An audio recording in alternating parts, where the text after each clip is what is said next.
I was born in Racine in 1927, and I was born at 920 Grove Avenue. At that time, we had a midwife who assisted with the birth, and the next four siblings were also midwife. I lived at on Grove Avenue for until I was about 11 years old. In 1938, my dad had the opportunity to buy his own home in Franksville.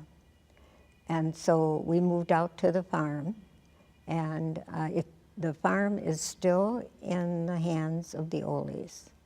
After high school, it was a practice that they would invite girls that might be interested in convent life, and they would be invited to go to a school where they would be teacher aide, and then they would live with the sisters.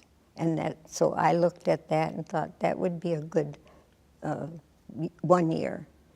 And when I went to Janesville, I was going to be an aide to one of the sisters, and before school started, our major superiors called that teacher to go someplace else. And so there was nobody to teach third grade. And the principal said to me, "Do you think you could take it for a week or so?" And I said, "Well, I think so." I just had one course in college that was teaching of reading. And I said, I know I'm supposed to follow the manuals and so on. And then she said, "Well, we'll help you with lesson plans, and Father will come in and teach the religion and so on." So after 2 weeks, there was no other sister, and so I took the 53 third graders right through the year.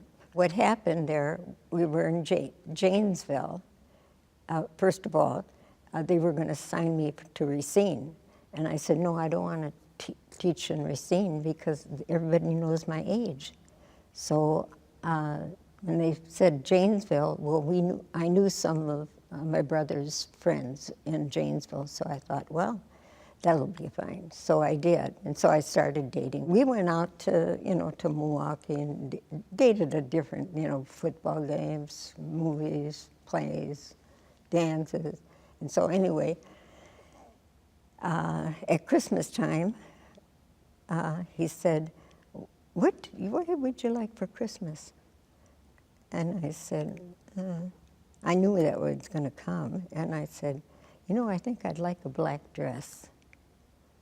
And he said, "Oh." And I says, "Well, I've got some news to tell you. The black dress is going to be the dress of postulant." And I said, "I'm going to join the convent." And when I went home and told my mother and dad, my mother said, and just cried. And then a lot of people, when girls went to the convent, that was probably harder than if a boy went to the priesthood, because they had more freedom afterwards, and our rules were very strict. When we were choosing our name, we could give them 3 choices, and we could not use our baptismal name. So, and then you can't use the name that another sister had. So you looked around and to say what you want. The first one I put down was Sister Judine, and the novice mistress said, no, that's not for you. That means a little person." And I was 5'6" at that time. And I said, she said, "Look around and take your mother and father's name." And I put that together, George Albina. I said, "Never." And then, "But what about your brother, who's a priest?" And I said, "Edmund, no, I really don't like that name." So they were trying to help me. So I looked around and I thought, what am I going to do?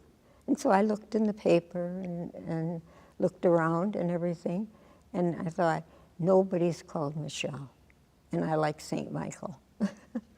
And so I put down Michelle, and then it became, how do you spell it? So, but we had about 4 different, I said, just choose a spelling, will you?